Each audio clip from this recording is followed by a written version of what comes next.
கர்த்தருடைய பரிசுத்த ஆவியானவர் நமக்குள்ளே வாசம் பண்ணுகிறார் என்பதற்கான அடையாளங்களை குறித்து நம்ம தொடர்ந்து தியானித்து வருகிறோம். இன்றைக்கு 18வது நாள். இன்றைக்கு நம்ம என்ன பார்க்க போகிறோம் அப்படின்னா, எசேக்கியேல் தீர்க்கதரிசியின் புஸ்தகத்தில் 47ஆம் அதிகாரத்துக்கு நம்ம வரும் பொழுது, கர்த்தர் எசேக்கியேல் தீர்க்கதரிசிக்கு ஒரு தரிசனத்தை காண்பிக்கிறார். அதில் ஒரு நதியை அவர் காண்பிக்கிறார். அதில் அது முதல்ல பார்க்கும்போது அது கணுக்கால் அளவு இருக்கிறது.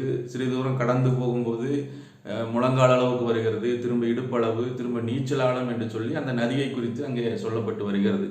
இதில் 12வது வசனம் ரொம்ப ரொம்ப முக்கியமான வசனமாக இருக்குது. அந்த நதி பாயும் அதனுடைய 2 கரைகளிலும் புசிப்புக்கு தகுந்த சகல வித விருட்சங்கள் அங்கே வளர்கிறது. அந்த விருட்சங்கள் அந்த நதியோரமாக நாட்டப்பட்டிருக்கிறதுனால அந்த நதியானது பரிசுத்த ஸ்தலத்திலிருந்து பாய்ந்து வருகிறபடியினால அந்த மரங்கள் புசிப்புக்கேற்ற சகலவித கனிகளை, புது புது கனிகளை தந்து கொண்டே இருக்கும். அப்போ அந்த கனிகள் புசிப்புக்கும் அதனுடைய இலைகள் அமிழ்தத்துக்குமானவைகள் என்று சொல்லி அந்த 12வது வசனம் நமக்கு சொல்லுகிறது.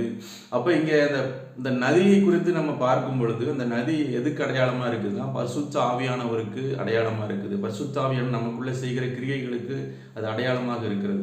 அப்போ அந்த வசனம் சொல்லுது, அது பரிசுத்த ஸ்தலத்திலிருந்து பாய்கிறபடினால.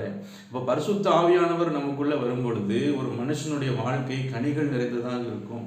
கனிகள் என்று சொல்லும் பொழுது நம்ம கலாத்தியர் 5ஆம் அதிகாரத்தில் 22, 23 வசனங்களை நாம் வாசிக்கும் பொழுது, ஆவியின் கனியோ என்று சொல்லி அந்த வசனம் ஆரம்பிக்குது. அன்பு, சந்தோஷம், சமாதானம், நீடிய பொறுமை, தயவு, சாந்தம், விசுவாசம், நற்குணம், இச்சை அடக்கம், இப்படிப்பட்ட காரியங்கள் அங்கே ஒரு 9 விதமான காரியங்கள் அங்கே சொல்லப்பட்டிருக்கிறது. அந்த 9 விதமான சாட்சி, அந்த குணாதிசயங்கள் பார்த்தீங்கன்னா நம்முடைய வாழ்க்கையில் கர்த்தரை பிரதிபலிக்கிற, இயேசுவின் நற்பண்புகளை பிரதிபலிக்கிற ஒரு சாட்சியுள்ள ஒரு வாழ்க்கைக்கு அது அடையாளமாக இருக்குது. அப்போ கனிகள் என்பது ஒரு மனுஷனுடைய ஆவிக்குரிய வாழ்க்கையில் கர்த்தருக்கு பிரியமாய் இயேசுவின் அன்பை, இயேசுவின் குணாதிசயங்களை பிரதிபலிக்கிற ஒரு வாழ்க்கை. அப்போ இந்த கனிகள் நிறைந்த அந்த வாழ்க்கை எங்கே சாத்தியமாகுது அப்படின்னா, ஒரு மனுஷனுக்குள்ள ஆவியானவர் தங்கி வாசம் பண்ணும் பொழுது, பரிசுத்த ஸ்தலத்திலிருந்து பாய்கிறபடினாலேங்கிற அந்த வசனம் பார்த்தீங்கன்னா, அந்த வசனம் அப்படி சொல்லுது. அப்போது ஆவியானவர் நமக்குள்ளே இருக்கும் பொழுது ஒரு சாட்சியுள்ள ஒரு வாழ்க்கை நமக்கு சாத்தியப்படுகிறது. அப்போ இதை வைத்து தான் ஒரு மனுஷனுக்குள்ள ஆவியானவர் வாசம் பண்ணுகிறார், அவன் அபிஷேகம் பெற்றவன் என்பதை சொல்லி நம்ம அறிந்து கொள்ள முடியும். கர்த்தர் நல்லவர். இப்படிப்பட்ட வாழ்க்கை நமக்கு இருக்கிறதா என்பதை நம்ம ஆராய்ந்து நிதானித்து பார்ப்போம். ஒருவேளை இதில் குறைவாக இருப்போமானால் ஆவியானவருக்கு முழுவதுமாய் விட்டு கொடுப்போம்.